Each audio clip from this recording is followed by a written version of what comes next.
reasons why, going, you know what?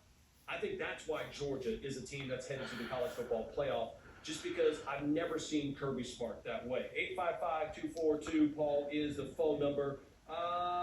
Let's go to Dublin, Georgia. Mark, thanks for joining Peter Burns in the Paul Feinbaum Show. What's up?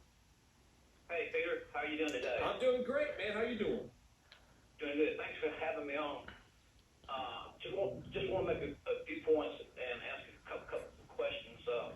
How many national championships has the University of Georgia won? Well, I'm going back and since I've been alive, 1980, and I was I was still in diapers. Actually, How two. many has the University of Alabama won? Well, my wife will tell me that I'm trying to think, and since 18. then, 18. yeah, are they the official number, or the ones that they've had?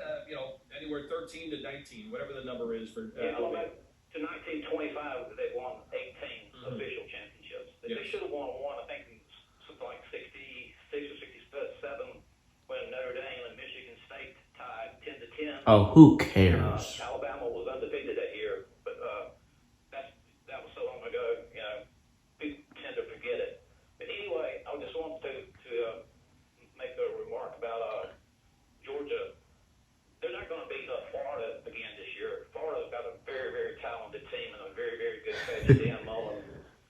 And I think they're going to probably get surprised by the University of Kentucky. Kentucky has really come out strong this year. And I believe Alabama will beat Texas A&M and go run the tables and then be 12-0, play the national championship game again this year, and go 13-0. Mark, I will tell you this. Thank you for the phone call. I will say this. If Nick Saban goes, and I said this a little bit earlier in the show, if Nick Saban goes undefeated and runs the table, after losing Mac Jones, after losing Devontae, after losing Jalen, after losing Najee Harris, after losing every single one of the big-time coaches and coordinators,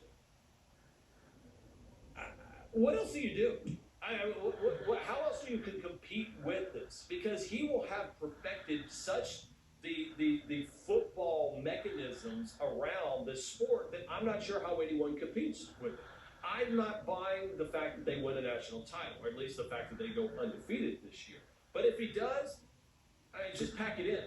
Then at that point, I guess maybe you're saving, just go, how difficult can I make it, right? And make no mistake about it. I think Nick Saban deep down loves what's happening around college athletics right now. Okay? I know he's going to complain about name, image, and likeness and the transfer portal. I think he likes it, if for no other reason, it creates a little bit of a challenge. And no one's better at adapting to challenges over the last 10 years than Nick Saban.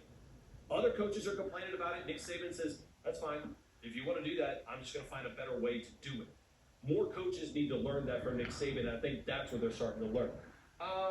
Birmingham, we go. Don, thanks for joining Peter Burns in for Paul Feinbaum. What's up? God, man, what in the world? This guy says, oh my gosh, I'm not even gonna comment. Florida and Kentucky. So you think we beat Clemson, but we lose to Florida and Kentucky? That's got to be one of the dumbest things I've ever heard. If you're gonna pick Georgia go 10-2, your two losses are not gonna be to Florida and Kentucky. The two losses, they could be to one of those teams, but they're not gonna be to both. One of them are gonna be Clemson. And second of all, who cares, man? Who cares? Who cares about a title from 1966? Nobody cares. Alabama's not going undefeated this year, and I stand by that. And I'm not buying the fact that they win a natty either. Even if they get past Georgia, I think they lose somewhere in the playoffs because they're not going to win natties back-to-back. Just too hard to do that. Especially in today's game. But, I'm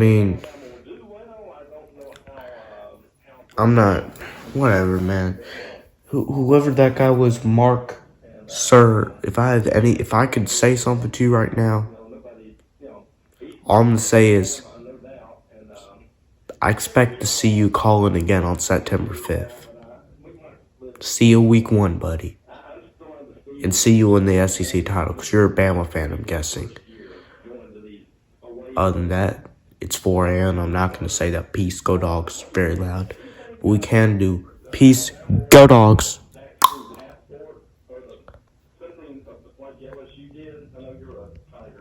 John, thank you for the phone call.